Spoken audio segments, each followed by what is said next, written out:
Welcome to Touch Base Tuesdays, where we touch base on Tuesdays. I know I don't put digital thingies up top, but it feels like an energetic marquee, or do do do. The more you know, NBC vibes. Shout out to the 80s and into the 90s, right? So I've been thinking a lot lately as catastrophe and famine and displacement and violence rages on in many places in the world. I've been thinking a lot about what is my thesis?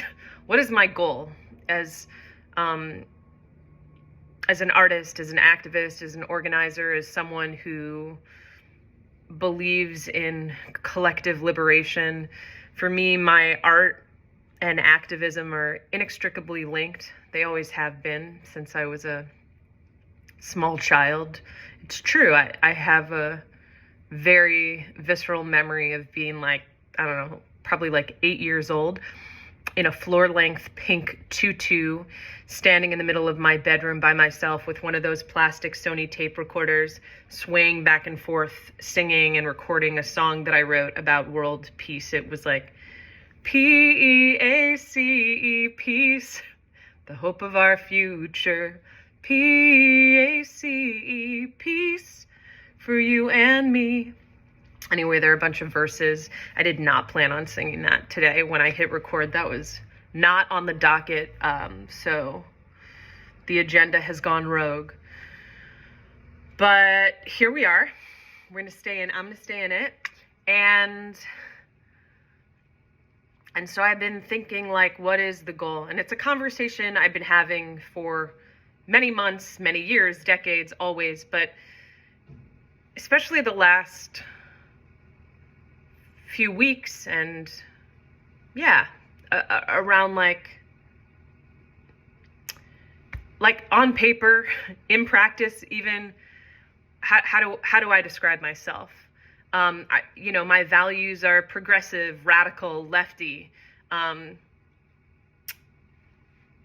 anti-oppression, all those are the way we paper it, right? And mark off and tick off boxes.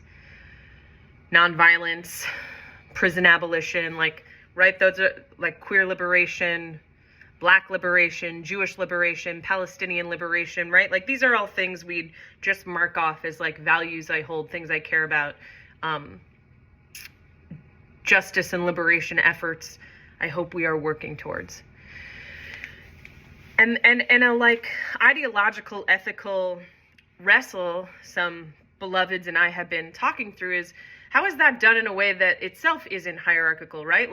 If I inherently have a value that I think collective liberation or my lefty progressive values are quote unquote right, then doesn't that inherently set up a hierarchy where I think that I'm more correct than someone who doesn't feel those things?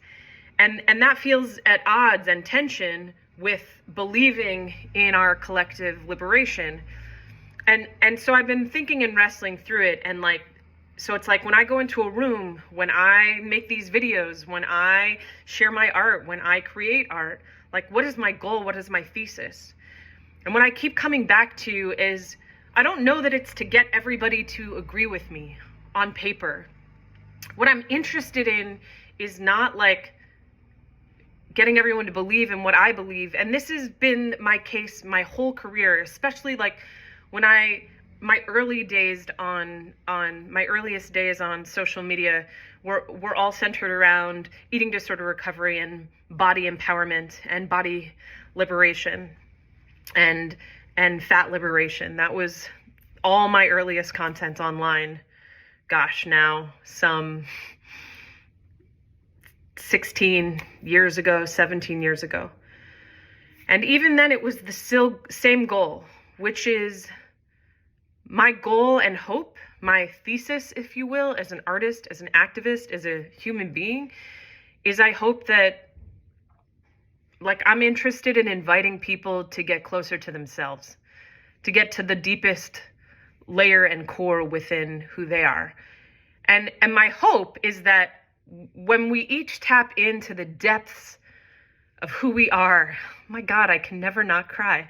When we get to the depths and the like infinite wells of who we are, I believe those wells are interconnected.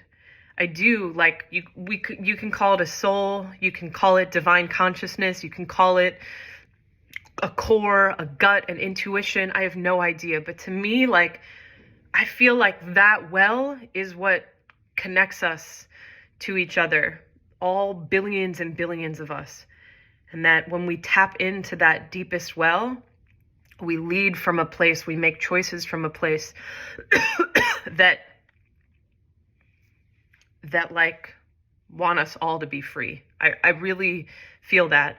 And there might be some, and the reason I'm not leading instead with like the on paper ideology is because what if there's someone who like drastically politically disagrees with me, and when they get to the depths of their core, they like open themselves up to some like profound imagination and piece of creativity that like we have not yet seen on how to eradicate poverty or solve the most horrible problems we have on this planet. Like, I'm not giving up on someone just because their ideology is different than mine, because maybe at their core, they have access to something in our collective imagination that's going to help get us there. And I don't want to give up on that. It doesn't mean that I support ideologies of violence. It doesn't mean that I want to be complacent with behaviors and choices that cause violence and harm. And it means that I want to lead from a place of inviting us to know ourselves and the deepest levels and layers of who we are, in hopes